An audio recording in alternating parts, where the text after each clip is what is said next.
Alors bonjour à tous, aujourd'hui nous sommes très heureux de vous annoncer la parution d'un nouvel ouvrage.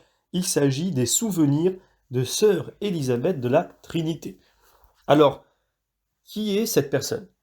Élisabeth Cathèse, en religion Sœur Élisabeth de la Trinité, est née le 18 juillet 1880 à Farges en Septène, dans le Cher, et morte le 9 novembre 1906 à Dijon.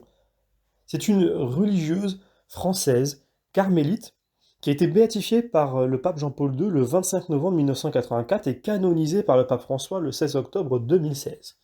Alors, Élisabeth Cathèse est née dans une famille chrétienne. Elle développe très vite un attrait pour la prière et montre le désir de devenir religieuse au sein du Carmel.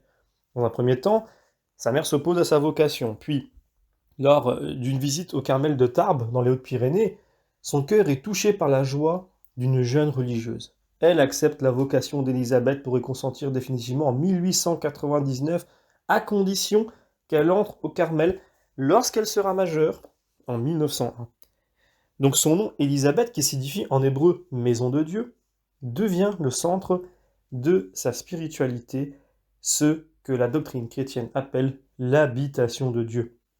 Élisabeth écrit alors la prière « Ô mon Dieu, Trinité que j'adore », qui résume sa spiritualité. Elle découvre dans une épître de Paul sa vocation, c'est-à-dire que sa vie consiste à être une louange de gloire à Dieu. Elle tombe malade et dit percevoir dans la souffrance une possibilité de vivre plus proche de Dieu. Elle meurt à l'âge de 26 ans.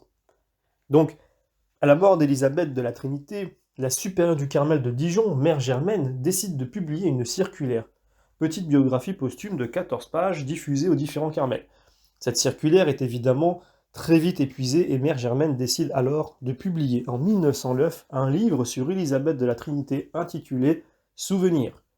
Cet ouvrage recoupe aussi des correspondances et poésies permettant de plonger plus intensément dans la spiritualité hautement féconde de cette religieuse carmélite dont Hans Urs von Balthasar disait en 1960 « La structure de son univers spirituel, le contenu, le style de sa pensée théologique sont d'une densité, d'une consistance sans défaut. »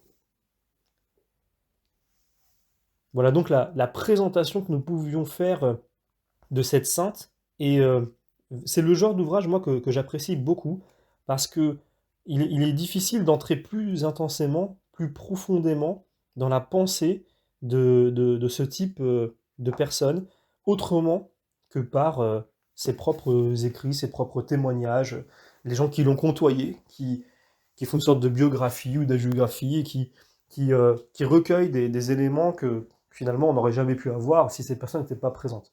Donc c'est un ouvrage d'une spiritualité très profonde, qui nous fait vraiment rentrer dans l'esprit, dans la pensée de Sœur Élisabeth de la Trinité, et véritablement, pour tous ceux qui souhaitent avoir vraiment un ouvrage spirituel. Voilà, on n'est pas dans un traité, on n'est pas dans un commentaire, on n'est pas dans des homélies, on n'est pas dans une explication, on est vraiment dans la pensée, dans la spiritualité d'une carmélite, et je pense que c'est le type d'ouvrage vraiment qu'il faut avoir lu au moins une fois, et pourquoi pas plusieurs fois.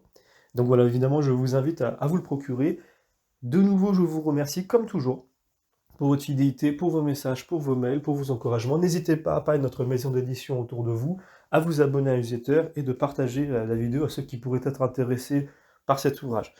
De nouveau, merci, et je vous donne rendez-vous pour la prochaine parution.